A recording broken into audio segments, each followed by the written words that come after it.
الحمد لله الذي أمرنا باتباع أوامره كالصلاة، فمن أقامها فقد أقام الدين، ومن تركها فقد هدم الدين. أشهد أن لا إله إلا الله وحده لا شريك له، وأشهد أن محمدا عبده ورسوله، صلوات الله وسلامه عليه وعلى آله وأصحابه أجمعين. وبعد، amatendo gona marungi ga Allah subhanahu wa ta'ala. Oyo Allah subhanahu wa ta'ala nyini kubeera nga atulagira okubeera nga tussamu nkola ebiragiro bye. Yatulagira okubeera nga tugoberera ebiragiro bye ng'okusaala. Nga Allah subhanahu wa ta'ala yatugamba mu Qur'an mu aya mpitirivu nga tugamba nti wa akimu salati, abange muyimirizeewo eswala, abange muyimirizeewo eswala. Aya nyingi mu Qur'an nga Allah atugamba.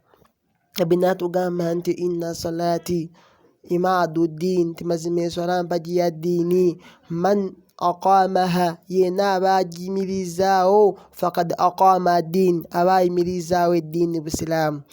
Waman tarakaha, ate yena abeera nga agimenyeewo najjawo eswala, faqad hadama ddin, abeera amenyeewo ddiini Busiraamu, ddiini yabeera agisudde. Era mu hadithi ezimu zigamba nti man tarakaha faqad kafara, nti omuntu yena aba ayaleese eswala, omuntu yena amenyeewo eswala mu bulamu bwe, faqad kafara, abeera akaafuwadde mu lwatu, abeera akaafuwadde mu kaseera ke eswala w'ogirekedde ng'ogiraba bulungi eswala yeetuuse n'ogireka bulesi nga tolina nsonga yonna, mu kaseera ako obeera okaafuwadde. Baddu ba Allah subhanahu wa ta'ala, tumutenda Allah subhanahu wa ta'ala, tumusaba okusaasira ebyengera n'emirembe ku nabbi waffe Muhammadin sallallahu alayhi wa sallama. Mu kaseera kano baddu ba Allah tugenda kubeera nga twejjukanya ku swala, tujja kubeera nga tutunula ku swala nga tweyigiriza eswala. Njagala tubeere nga tulaba ku swala yaffe esaalibwa etya, bigambo ki bye tusoma nga tusaala, era amakulu g'ebigambo ago byebirewa. Kuba abantu bangi basaala naye ng'emyaka gy'amaze ng'asaala, w'omubuuza nti atahiyaatu kyeki nga tamanyi makulu ga tahiyaatu. Nga ne bw'omugamba nti nvuunulira mu surati al-Fatiha, nga wallahi tasobola kubeera ng'agivvuunula mu lulimi lw'asinga okutegeera, naye ng'ebisinga ebisigadde ng'abitegeera. N'osanga oli ng'amanyi kompyuta, amanyi okukola ng'akola ebintu eby'enjawulo, motoka azitegeera, naye ng'eswala gy'asala tagimanyi. Saba Allah subhanahu wa ta'ala abeere ng'atusobozesa. Tugenda kulaba ku swala. Lwaki ndeese omusomo gw'eswala? Nabbi waffe yagamba nti omulimu ogugenda okubeera gusooka okubalibwa ku lunaku lw'ekiyama, yagamba nti aswala, nti ejja kubeera swala. Era n'atugamba nti weerisangibwa nga ntuufu, ng'eteredde bulungi, ebisigadde byonna bijja kubeera nga biteredde. Ate bwerisangibwamu amakoona mulimu by'otaatereezanga, ebisigadde byonna bijja kubeeramu amakoona. Allah akuzze ku minzaani. Ate nga mu hadithi ya Aisha radiyallahu anha, yabeera nga agamba mama waffe Aisha, yagamba nti nabbi waffe Muhammad sallallahu alaihi wasallam yagamba nti man nukisha al-hisaabu udhiba, nti yena agenda okubeera nga Allah nga abuuzibwako mu kubalibwa kwe ku kiyama, singa Allah amala akuddamu nti ate nate kino kyali kitya, yagamba udhiba, agenda kubonerezebwa. Yena Allah gwagenda okubeera nga amuzza ku minzaani n'amubala, ne boogerezaganyamuko ne Allah, man nukisha al-hisaabu, ne banaakashamuko bunaakasha nti saawa zino waliwa, oyo yaani oyo, anani akoze kino, nga Allah atandiise okubeera kaakusoya ebibuuzo mu ebyo bye wakolanga. Yagamba nabbi waffe Muhammad nti udhiba, agenda kubonerezebwa. Nti man nukisha al-hisaabu udhiba, nti yena Allah gwagenda okubeera nga disikaasingamuko naye mu kumubala, udhiba, agenda kubeera kabonerezebwa. Nsaba Allah abeere nga atutaasa, atuwe olubala olwangu, atuwe ejjana awatali kubalibwa, kubanga kye tulina okubeera nga tusaba. Basahaba basabanga nnyo Allah abeere nga abanguyiriza okubalibwa kwabwe.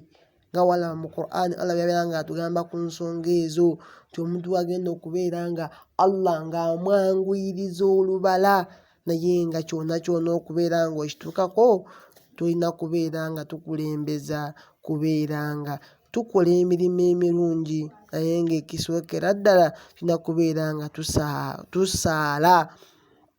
Allah yagamba mu Qur'ani mu suratu Al-Inshiqaq ng'agamba ku nsonga gye mbadde njogerako awo. yagamba nti fa amma man utiya kitabahu biyaminihi fasawfa yuhasabu hisaban yasira. Tiyena agenda okubeera nga Allah aweebwa ekitabo kye nga Allah akimuwa mu mukono gwe ogwa ddyo. Allah agamba mu Qur'an nti fasawfa yuhasabu hisaban yasira. Omuntu ajja kufuna olubala nga lwamangu, ajja kwanguyirizibwa no mu kumubala. So tugenda kubeera nga tulaba ku swala kyekimu ku kintu ekigenda okubeera nga kikwanguyiriza olubala lw'okunaku lw'ekiyama. Swala lwaki ngireese? Mbabuulidde y'emu ku mpagi ezikyasinze okuba enkulu mu Busiraamu. Nabbi yabeera nga abuuzibwa ku mirimu egikyasinze okuba egy'amaanyi mu Busiraamu, yagamba asalaati fi waqtiha, okusaalira mu budde bwayo. Omulimu ogukyasinze okuba omulungi swala mu budde bwayo, yabeera nga agikoonako. N'agamba nti ate omulimu ogugenda okubeera nga gusooka okubalibwa mu maaso ga Allah era yagamba swala. N'agamba nsinga esangibwa nga eteredde, ebisigadde bijja kuba biteredde.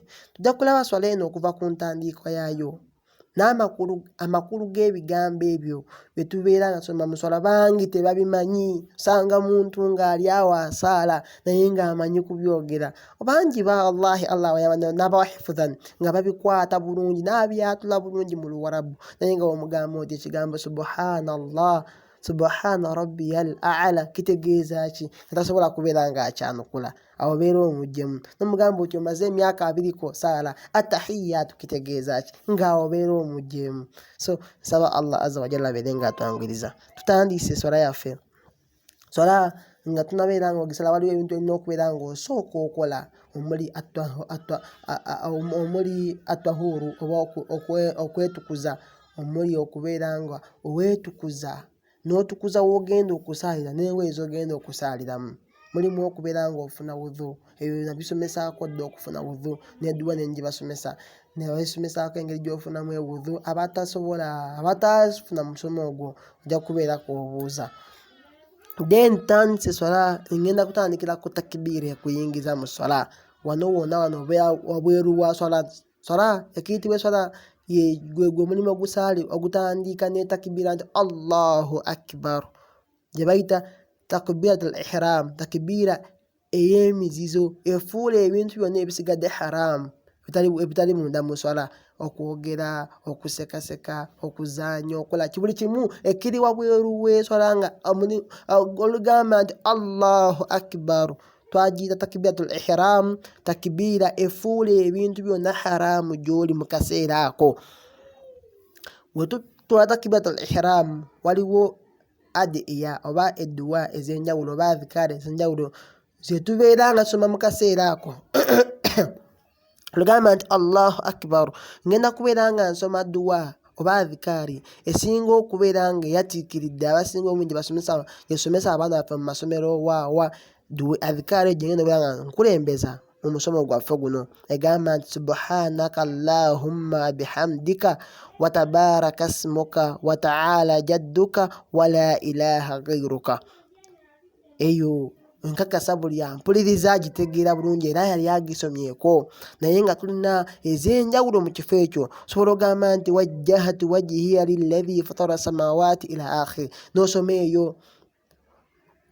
Abantu ogamba nti Allahumma ba'id baini wa baina khataayaya kama ba'adta baina al-mashriq wal maghrib, nga olaba dduwa eyo paka lwegenda. Dduwa ezo nnyingi, nja kubeera nga nkolayo audio nga bambi ndeeta dduwa ez'enjawulo nga oba tugenze ku ruku waliwo dduwa nayo nnyingi, waliwo wano tugenze ku sujudu waliwo ez'enjawulo. Nabbi abeera nga awulirwa nga bamuwulira nga ayogera oluusi olw'ekiseera n'abeera nga akozeseza leero ndala ate oluddako n'abeera nga akozesa era ndala, naye w'osanga oli nga akozesa kyotatukozesa tobeera nga ate obeera nga oteekawo olutalo kufuula bulabe mulabe wo nedda beera ng'omwebuuzaako musemberera omugambe naye mpulidde ng'osoma dduwa eno naye eri etya neti abeere ng'agikuyigiriza mu bulungi okusinga okubeera ng'ate ogamba byasala bifu tebiriiyo. Nabbi yabeera ng'akozesa edduwa ez'enjawulo.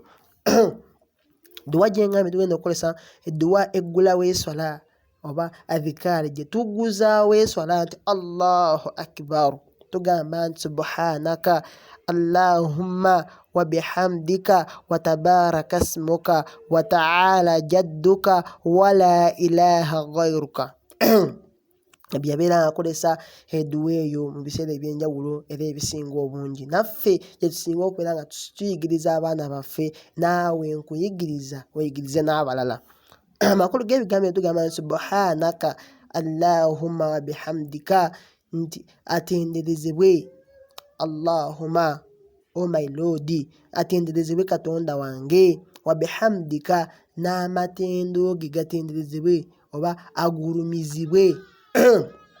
Subhanaka atenderezebwe Katonda wange, wa bihamdika n'amatendo ge gatenderezebwe. Obeere ng'otenda Allah, waliwo okumutenda nti Ar-Rahman, okolesa sifa ze nti Ar-Rahim, Al-Ghafuru, n'otenda Allah n'ebitendo anta al-Malik al-Quddusi as-Salam, abeere nga gatenderezebwa. N'agamba nti wa tabaraka smuka, erinnya lyo litukuzibwe, litukuzibwe erinnya lyo Allah subhanahu wa ta'ala. Omugamba nti wa tabaraka smuka erinnya lyo litukuzibwe. So litukuzibwe okubeera nga lijjibwako byonna ebirigattibwako, nga wosanga oli nti Katonda azadde, bagenda mu Christmas babeere nga bamuzaaza omwana. So nti erinnya lye litukuzibwe, obutagattibwako kintu kirala kyonna, okwawukana kwabo be bamugattako ne bamwogerako ebigambo eby'enjawulo ti Katonda azaala, ti Katonda ng'ate ye mwennyini agamba nti qul huwa Allahu ahad, n'agamba nti lam yalid, tazaala, wa lam yulad, teyazaalibwa. So litukuzibwe erinnya lye. Wa ta'ala jadduka, ekitiibwa kye kigulumizibwe ekitiibwa kyo, ng'ogamba Allah subhanahu wa ta'ala ti wala ilaha ghayruka, era teri asinzibwa mu mutuufu okujjako ggwe, teri Katonda mulala yenna mutuufu okujjako ggwe, abalala bonna bali ku byabwe. Ebigambo ebyo bigambo by'oyogera nga weewaaddeyo mu maaso ga Allah. So nti Allahu akbar, obudde, ebirowoozo, amutima, amaanyi gonna n'obeera ng'ogawaddeyo mu maaso ga Allah, naawe omubiri ne weewaayo mu maaso ga Allah nti subhanaka Allahumma wa bihamdika wa tabaraka smuka wa ta'ala jadduka wa la ilaha ghayruka. Subhanaka Allahumma, atenderezebwe Katonda wange, wa bihamdika n'amatendo go gabeere gatenderezebwa, wa tabaraka smuka erinnya lyo litukuzibwe, wa ta'ala jadduka ekitiibwa kyo kigulumizibwe, wa la ilaha ghayruka, teri asinzibwa mu butuufu okujjako ggwe. Eyo gy'oyinza okubeera ng'okozesa. Olumala edduwa eyo n'obeera ng'oleeta isti'aadha ne basmala ti a'udhu billahi minash shaitani rajim, bismillahi rrahmani rrahim, n'obeera ng'oleeta surati al-Fatiha nga bw'ogiwulira nga bwe tugisoma. Tusooka ne weekingiriza Allah abeere ng'akoonya sitaani, n'obeera ng'osaba n'ogamba nti bismillahi rrahmani rrahim, n'oyogera ku linnya lya Allah subhanahu wa ta'ala omusaasizero w'ekisa ekingi, then n'osoma suratu al-Fatiha. Eyo suura abasinga obungi amakulu gaayo gategeerekeka bulungi, hatta n'otuuka ku kigambo nti ghayril maghdubi alayhim wala ddaalliin. Awo hadithi eziri awo ez'enjawulo nga zigamba nti otumala ekigambo ekyo tugamba nti amiin. Nabbi n'agamba nti singa yeena omuntu amiina ye eteeberagana oba zikwatagana ne amiina ya malayika mu kaseera ako, Nabbi agamba nti gufira lahu ma taqaddama min dhanbihi, Allah asonyiyibwa amazambi, gufira lahu nti asonyiyibwa amazambi ge yabeera ng'akolembeza, oba Allah amusonyiwa. Singa omuntu amiina yo ekwatagana n'ez'abamalayika yagamba nti ghufira lahu, asonyiibwa. So nti Allah akusonyiwa. Al-Fatiha abasinga obungi tugimanyi, atagimanyi ogenda kugibuuza. Suratu Al-Fatiha ogisoma olugimaliza ku kigambo amin, nobeera ng'oteekawo essuula yonna gy'oba oyagadde. Essuula yonna gy'oyagala. Katugeze oba oyagadde Surati Ikhlas, n'ogamba nti qul huwa Allahu ahad Allahu samad lam yalid wa lam yulad wa lam yakul lahu kufuwan ahad.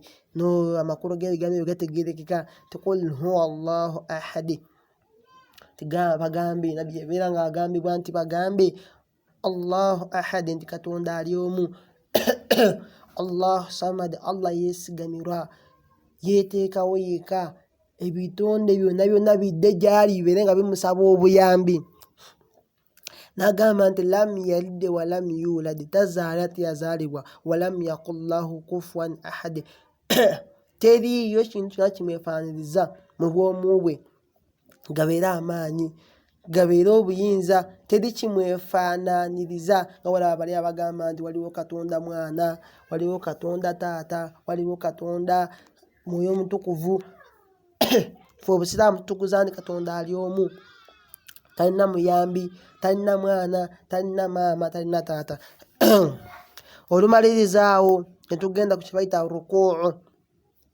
Olw'obudde nja biyita mu bwangu bwangu. Suratu Al-Fatiha nali ngisomesezzaako.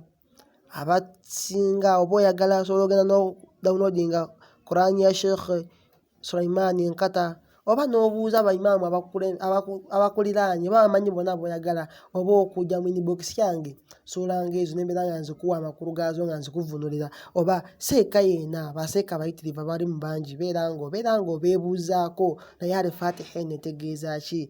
Aya ku aya. Alhamdulillahi rabbil alamin.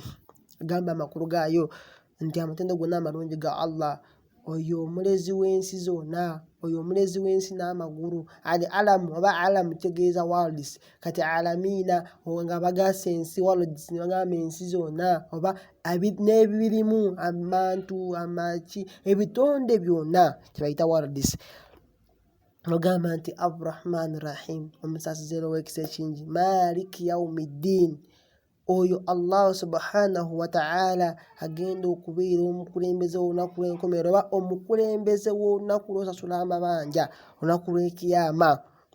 Iyyaka na'budu wa iyyaka nasta'in, kakasa nti mazima gwe Allah gwe tusinza, wa iyyaka nasta'in, era gwe tusaba obuyambi. Ihdina sirata al-mustaqim, ay Allah tukusaba obeere nga otulungamya ku ggubo egolokofu. Egolokofu lyebategeezaamu al-Islaamu, Busiraamu, akulungamya ku ddiini Busiraamu. Ihdina sirata al-mustaqim sirata alladhina an'amta alayhim, ekkubo lyabo Allah byewabeera ng'osaako ebyengera byo, bewagabira ebyengera byo bannabbi abalongoofu abaatukulembera, n'obeera nga basiddikiina aboogera amazima. N'ogamba nti ghayril maghdubi alayhim wala ddaalliin, etali kkubo lyabo maghdubi alayhim, Allah bewasunguwalira, bewassaako obusungu bwo, era etali kkubo lyabo wala ddaalliin, abo abaabula. Boogera ku Bayahudi n'Abanaswara, abo Allah be yassaako obusungu, abaana ba Musa, abaana ba Isirayiri, n'Abanaswara abaagoberera nabbi waffe Isa alayhi salaam, abaabula ne bava ku kkubo eggolokofu lye baabeera nga Isa lye yabalungamizaako, ne bakyusa ekitabo kye yabeera ng'aleese, ne babeera nga bakifuulamu ekitabo ekirala. Era nga bagamba nti ate Yesu yali mwana wa Katonda, ate nga ye mwennyini yabagamba nti nze ndi muddu wa Allah, nze ndi muddu wa Allah. N'abagamba nti ye rabbi wa rabbukum, ye mulezi wange era ye mulezi wammwe. Ne babyawukanako. Tugenze ku rukuu. Ngireesa Al-Fatiha olw'okuba nti era ngambye kuvvuunula bigambo bya mu swala, lwaki ngikoonyeeko n'okugivvuunula nayo emu ku paati ya swala. Tugenze ku rukuu, tugiyita okutama oba okubeera nga okutama n'okutama ku maviivi bw'oti. Nabbi yabeeranga agamba nti oba ogenze buli ku kiyungu ky'ogendako noobeeranga otebenkerirako, noobeeranga omugongo guno nga ku ruku otereeza bulungi omugongo, noobeeranga okola ango, abazungu gye bayita right angle, nga ne bw'oteekako n'essowaani tegwa ku mugongo, si kubeeranga nalina okuddu obeeranga wena olinga ow'ebbango. Abantu bangi abeera awo n'abeeranga instead of ogenda ku ruku'u ng'alinga ali mu muzannyo, abamu akoonawo obukooni abeeranga abiipinga ng'avaayo, n'okubeera nga obeera ku ruku'u ma'a khushu'u, n'obeera nga otebenkera bulungi ku kifo ekyo mu bwetoowaze obw'ekitalo, then n'olyoka osoma ebigambo ebyo ng'omuntu yaba nga ataddeko essowaani ku mugongo nga tegwa. Nobeera ng'osoma ebigambo ng'ogenze ku ruku'u, ogamba nti Allahu Akbar, n'ogenda ku ruku'u n'osoma ebigambo bino eno. Nabbi yawulirwa mu hadisi ez'enjawulo ng'ayogera ebigambo era ebyawukana ku kifo ng'ekyo. Duwa esooka yagamba nti subhaana rabbiyal azim, subhaana rabbiyal azim. Eyo adhikaari osobola okubeera ng'ogikozesa, osobola okukoma ku kigambo azim oba w'oyongerako wa bihamdi, tekirina buzibu. Gwakoma ku kigambo azim tolumba oli akolesa n'akimalayo n'ogamba oti oba mukyamu oba mubi, nedda, naye akikola okusinza ku bumanyi bwe. N'oli agamba nti subhaana rabbiyal azim wa bihamdi, tolumba oli akoma ku azim nedda yasala bifu. Buli omu mutuufu. Nabbi yawulirwa ku hadithi ez'enjawulo ng'agamba, yawulirwa mu swala ez'enjawulo ng'agamba subhaana rabbiyal azim, awamu n'agamba subhaana rabbiyal azim wa bihamdihi, subhaana rabbiyal azim wa bihamdihi. So gwe ekyoyagala kyokozesa. Oba olumu n'akolesa ebigambo ebyenjawulo nga n'agamba subhaanaka allahumma rabbana wa bihamdika allahumma igfirli. Eyo nazimu ku adhikaari era abamu tetukozesa, si kuba na kintu kimu kyokka neyokwata ku adhikaari emu, nedda kyusaamuuko. Nabbi yabeeranga n'atera okufa yakolesanga adhikaari eno esemba subhaanaka allahumma rabbana wa bihamdika allahumma igfirli. Eyo ogisoma omulundi gumu, naye bw'oba okolesezza eri entono egamba subhaana rabbiyal azim, eyo gye tuyigiriza abaana baffe mu masomero ogisoma emirundi 3 ng'okiddingana subhaana rabbiyal azim. Atenderezebwe rabbiyal azim, omulezi wange, al azimu the exalted, owawaggulu ennyo, ow'ekitiibwa, asinga, omunene ennyo, the great.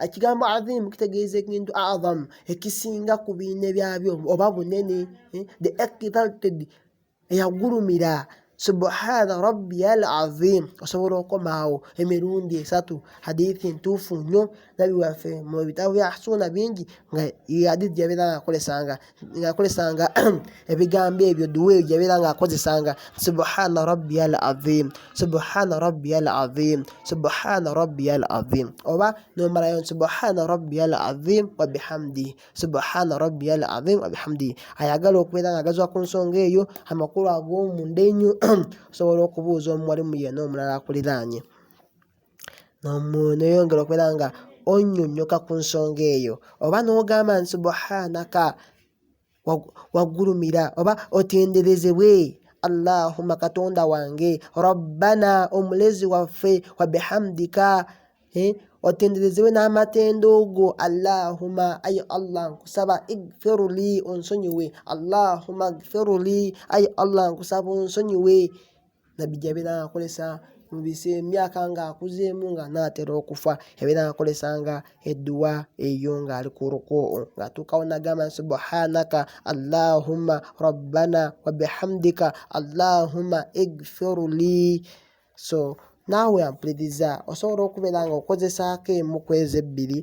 Ate waliwo n'endala yakolesanga wamu ng'akozesa subuhun kuddusun rabbul malaikati waruh, subuhun kuddusun rabbul malaikati waruh.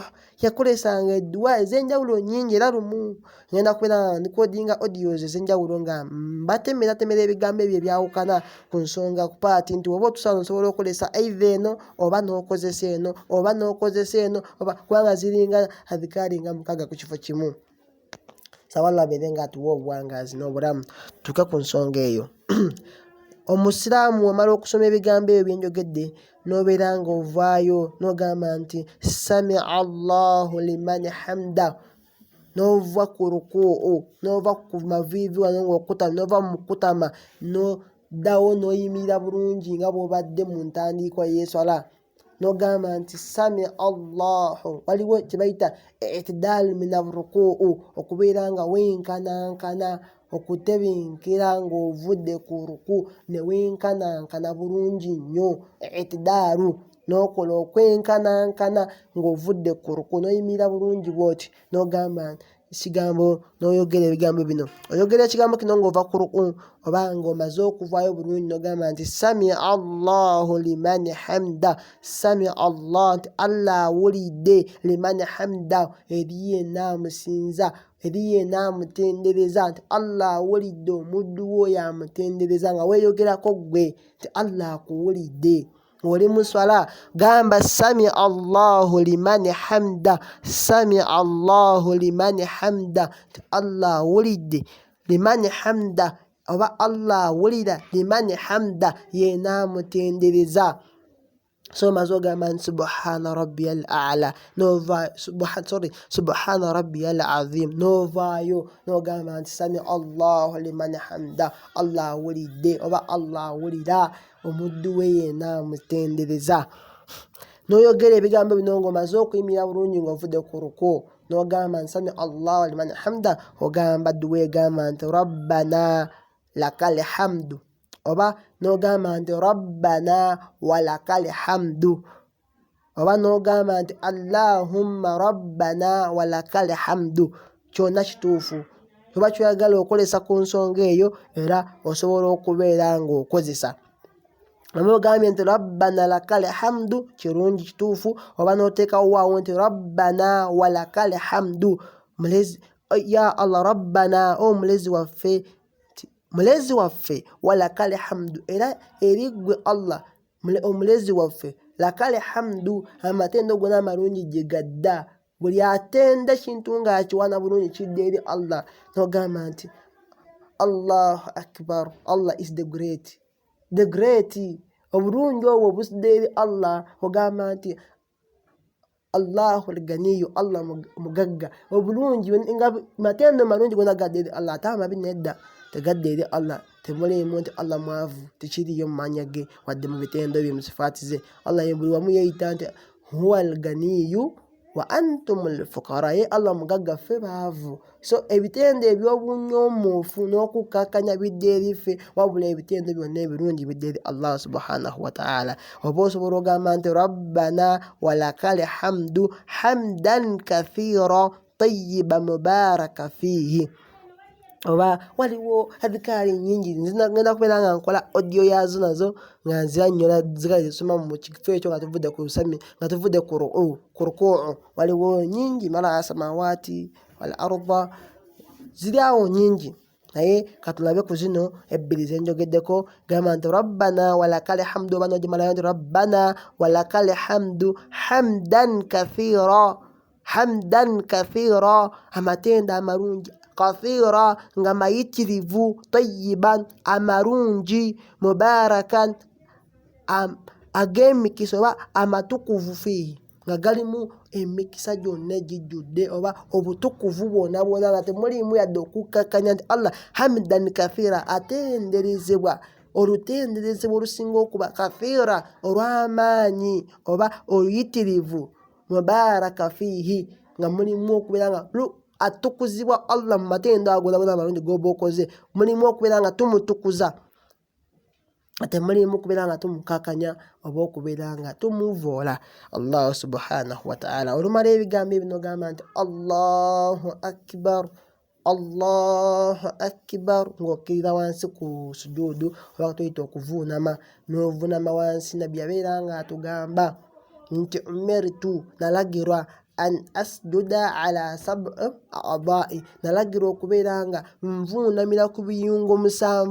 Oba ogenze ku ruku making sure nti ebiyungo 7 biri ku ttaka. Mulimu buno obugere buno obunwe obw'obugere buno ekisooka biyungo 2, n'odda ku maviivi gabeera ku ttaka ebyo biyungo 4, n'odda ku bibatu bino bibatu 2, kino ekyakuno ekyaku ddyo n'ekya left nebyo bibeera biyungo 6. Then netudda ku jabuha, nabbi yakozesa jabuha face, tetugamba nti kyenyi wabula face yonna feesi ekyenyi kyako n'enyindo bikoona ku ttaka, bibeera ku ttaka. Enyindo erina okubeera ng'ekoona wansi ku musaalo gw'osaalirako. So nabbi yabeera ng'agamba nti yalagirwa okubeera nga avuunamira ku biyungo 7. Naye oba ogenze ku sujuudu gezaako obeere ku biyungo 7.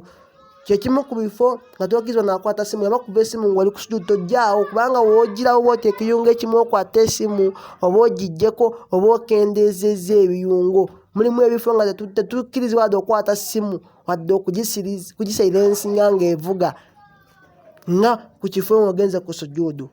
Tolina kubeera nga ojjawo ekiyungo kyonna, kubanga wookigirayo bwoti oba okendeezezza ebiyungo ebirina okubeera wansi awo. Nabbi yabeera ng'agamba nti yalagirwa okubeera ng'avuunamira ku biyungo 7 bye byembaze. We tutuuka ku sujuudu awo, era nabbi amalala n'atugamba nti sallu kama ra'aytumuni usalli, musaale nga bwe mulaba nsaala, musaale nga bwe nsaalira ddala. So nabbi olina okubeera nga oyiga swala yagisaalanga atya, then obeere nga naawe osaala nga bw'aba agisadde. Abdallah,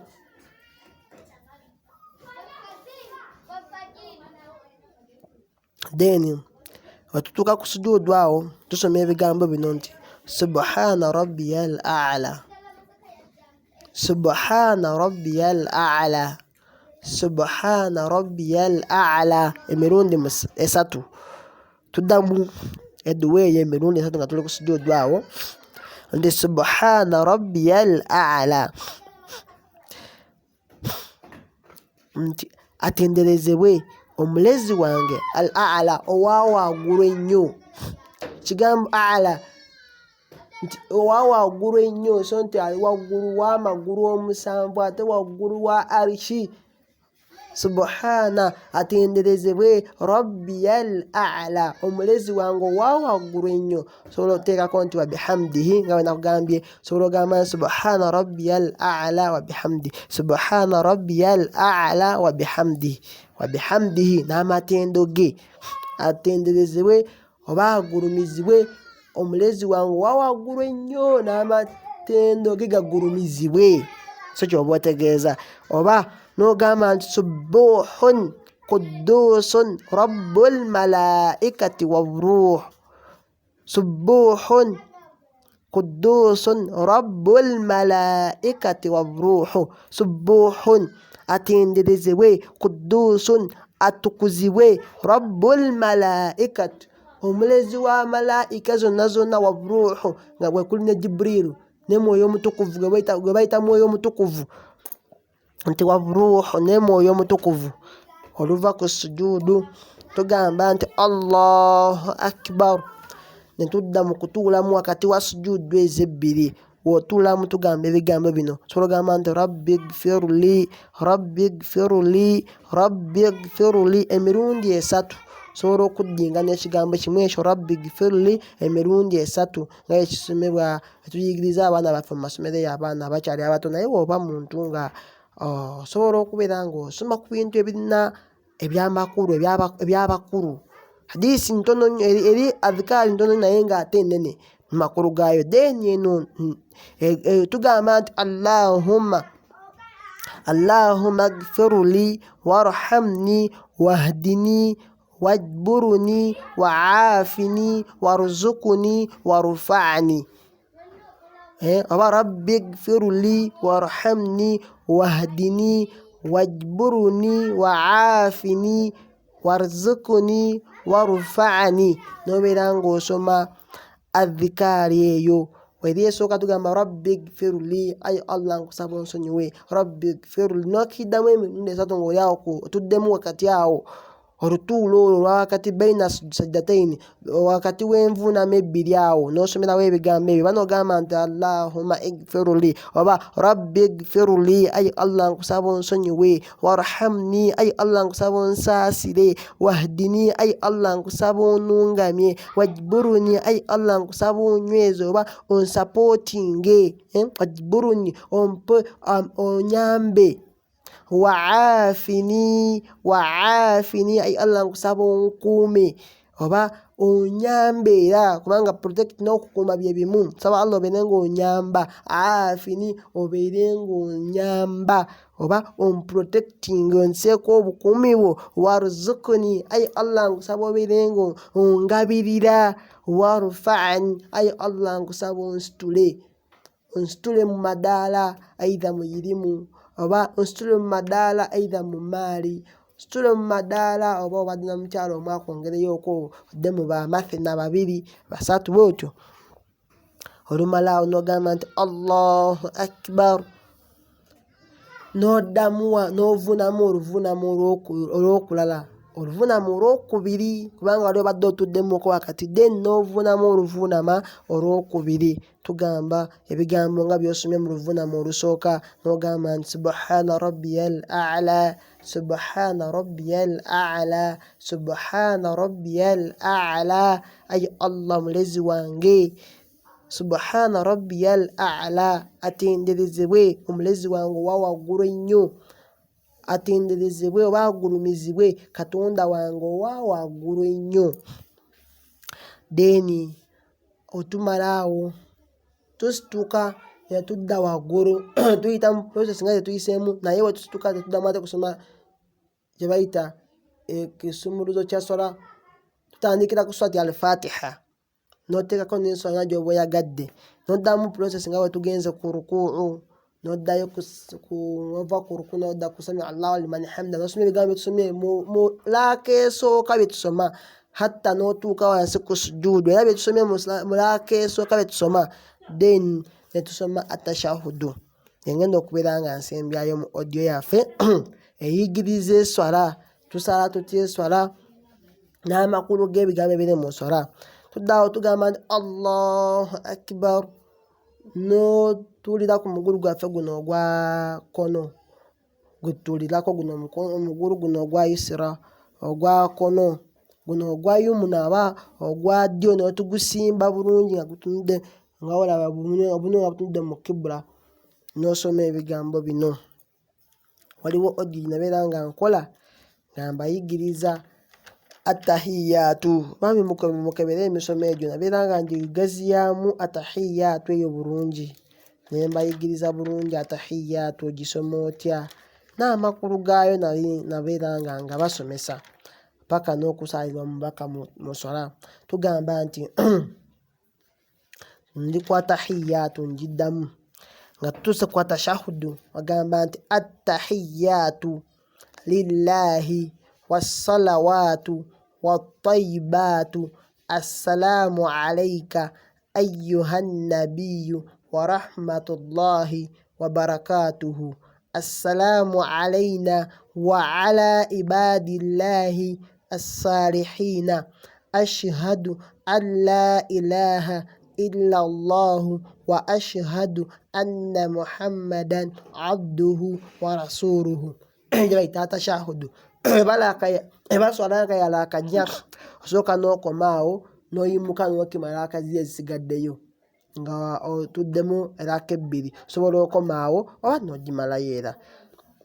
Then weba swala ya laaka 2 nga subuhi oba oli mu suuna oba nga juma oba nga idi, n'omalayo n'oteekako n'okusaalira omubaka nti Allahumma salli ala Muhammadi wa ala ali Muhammadi kama sallaita ala Ibrahima wa ala ali Ibrahima innaka hamidun majid. Allahumma barik ala Muhammad wa ala ali Muhammad kama barakta ala Ibrahima wa ala ali Ibrahima innaka hamidun majid. Osanga oli agamba ateekamu ekigambo nti fil alamina innaka hamidun majid temulwana. Then n'osanga oli nga tagambye nti Allahumma barik n'agamba nti wa barik ala Muhammad wa ala ali Muhammad temulwana. Bona babeera batuufu, temuddamu kuba mpawa abantu bene beesabula naye nga beesabulira ku bujulizi ebintu ebyawukana. So atashahudu eyo nabeera nga ngisomesa bulungi nnyo ne ngibavuunulira mu lulimi olusinga okutegeerekeka obulungi, olulimi Oluganda. Kyemmanyi nti buli ampuliriza alumanyi bulungi. kangiddemu amakulu ga tahiyatu eyo tugamba nti attahiyatu lillah nti ebiramuso byonna ebirungi bidde eri Allah subhanahu wa ta'ala. Buli kintu kyonna kirungi ekiramuso kidde eri Allah oba kya Allah subhanahu wa ta'ala. Wassalawatu wattayibatu. Salawatu tugamba ensalira oba tuyita emirembe oba okusaasira. Wattayibatu n'ebirungi byonna bina lillah bidde eri Allah subhanahu wa ta'ala. Assalamu alayka nogamba nti assalamu alayka ayyuha nabiyyu, emirembe gibeere ku ggwe waffe ggwe omubaka wa Allah. Ayyuha nabiyyu wange ggwe omubaka oba ayyuha nabiyyu wange ggwe nabbi wange. Wa rahmatullahi n'okusaasira kwa Allah. Wa barakatuhu n'emikisa gibeere ku ggwe. So assalamu alayka ayyuha nabiyyu wa rahmatullahi wa barakatuhu. Nomala osalira omubaka n'omusabira emirembe gibeere ku ye, okusaasira biki ne baraka n'emikisa n'ogamba nti assalamu alayna, emirembe gibeere ku ffe abali awo musala mu kaseera ako. Wa ala ibadillahi salihina, era emirembe gibeere ne ku baddu ba Allah bona as-salihina abalongoosa. So awo sole yekungaanya ffeffe n'abakyasala kati abaliwo n'abaatukulembera abaffe edda n'abagenda okuddako okutuusa ila qiyamu saa, kutuusa ekiyama kirimirirawo. N'ogamba nti ashhadu, nkakasa n'omwoyo gwange era nenjatuza n'olulimi lwange, Allah ilaha illallah, titeri asinzibwa mutuufu okujjako Allah, teri katonda mulala yenna mutuufu okujjako Allah subhanahu wa ta'ala. Wadde nga gye bali abaala ba Katonda naye nga teri mutuufu nga Allah. Abasigadde bonna bali ku byabwe, ba God Krishna, ba Goddess, bani bw'owulira bonna ba Buddha bali ku byabwe, wabula yeka asinzibwa mu butuufu era nga ye Katonda owanamadala ye Allah subhanahu wa ta'ala. Nogamba nti wa ashhadu anna Muhammadan, era nkakasa nenjatuza n'olulimi lwange nti Muhammadan abduhu wa rasuluhu, mudduwo era mubakaawo. Yali muddu wa Allah era mubaka wa Allah, si nabbi, si mwana we, si kinga walaba bali bagututuubya. Nabbi agamba temututuubyanga, gamba mbu nabbi waffe oba mwana wa Katonda nga we bagamba Isa bin Maryam.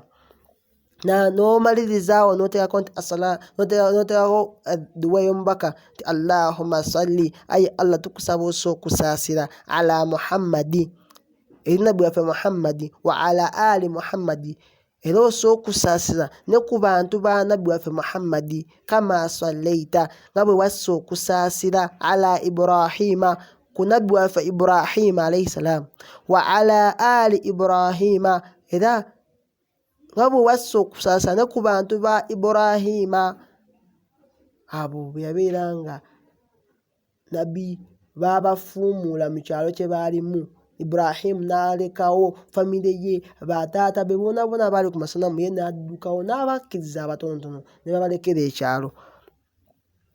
N'ogamba nti innaka hamidun majid, innaka mazima gwe Allah hamidun, otenderezebwa oba ojjudde amatendo oba oweebazibwa, majidun era oli w'amaanyi nnyo, majidun oli wakitiibwa.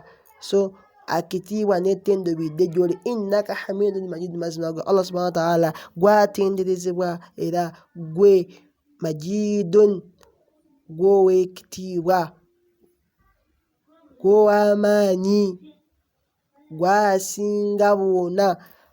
Noddawo n'ogamba nti Allahumma barik, oba n'ogamba nti wabariki.